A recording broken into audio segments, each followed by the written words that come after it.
Hello, my fellow obsessives, and welcome back to One Obsession at a Time. So this month has been all about alternate day fasting, and if you've been following along, you'll know I've lived, breathed, and possibly dreamed about fasting for a few weeks now. But something interesting's been happening lately. The obsession, that all-consuming research every book, listen to every podcast energy has started to fade. And at first I panicked a little, am I getting lazy? Am I losing my spark? But then I realized maybe this is exactly what's supposed to happen, and this is the moment where the obsession turns into a lifestyle. So in this episode, I want to talk about how to stop white-knuckling your fasting routine, how to make it feel effortless, and why letting go doesn't mean giving up. When I first start something new, I go all in. I buy the books, I binge YouTube, I take a lot of notes, and in the beginning it's really intoxicating, that rush of new information, new hope, new results maybe. With alternate day fasting or ADF, it has been the same.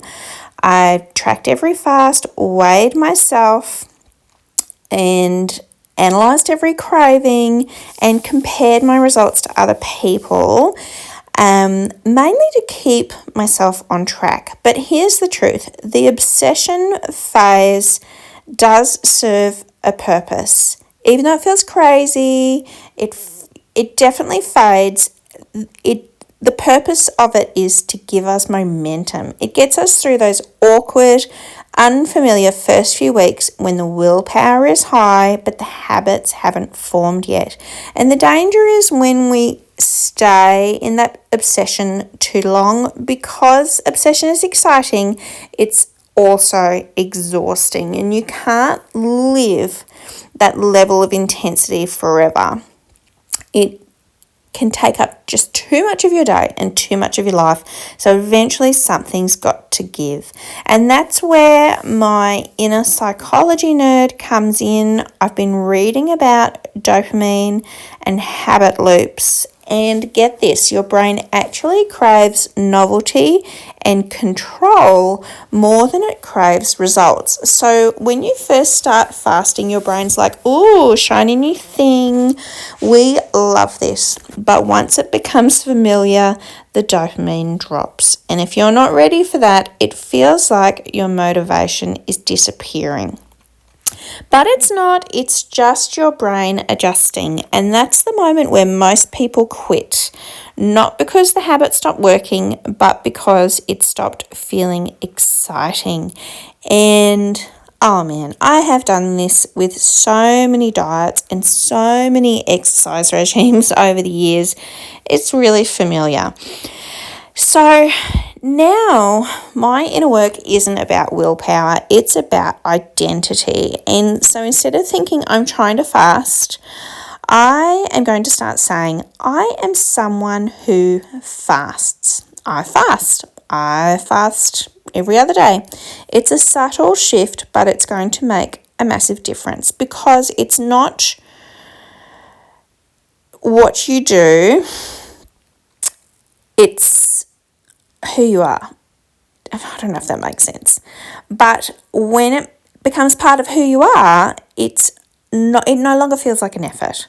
So that's what I'm aiming for. So how do we make fasting part of life instead of the center of your life? So this massive obsession. So I think what we're trying to do is we're trying to move it from that obsession to part of being part of my life. And so here's what's helping me right now. I am not relaxing the rules, but I am not guilting myself if I break them. So I'm trying to fast every other day.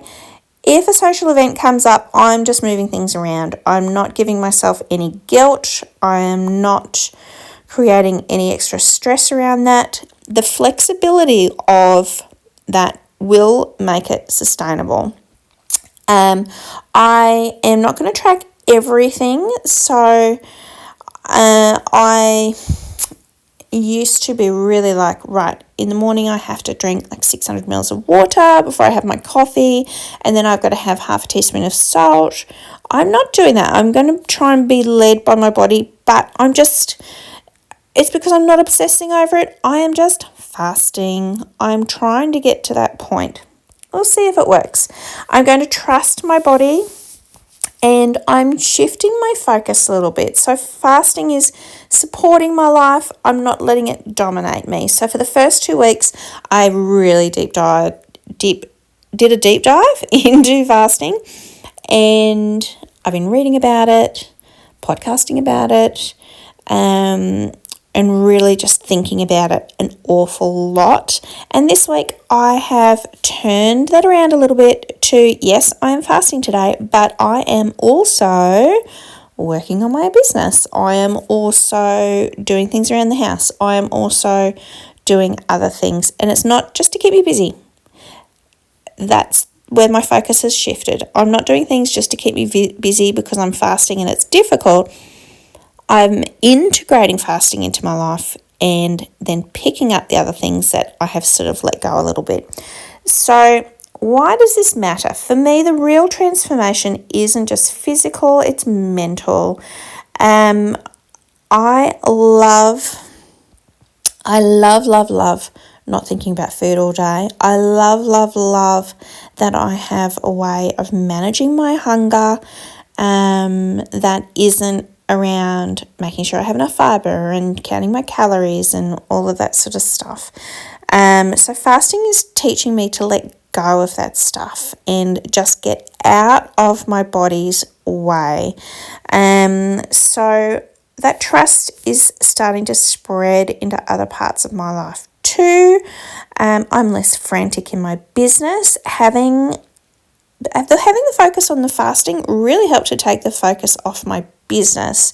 So I'm not forcing things anymore. I'm just allowing them to happen. I'm actually having some good creative ideas through fasting, and I can allow those to flow. So that's what I mean when obsession becomes a lifestyle. It stops being something you do and it starts being who you are. So if you're in that transition too, where the sparkle has faded and you're wondering if you've lost it, please know that you haven't. You are just graduating. You're moving from effort to ease, from forcing results to living the results, and from obsession to embodiment. So next time we speak, I'm going to tell you a little bit more about my fast.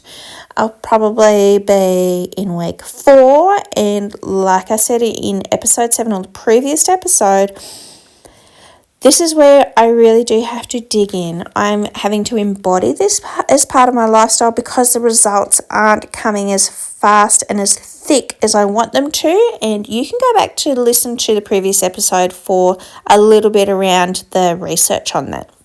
Until then, stay curious and kind to yourself, and remember, obsession is just passion with commitment. I'll see you in the next episode.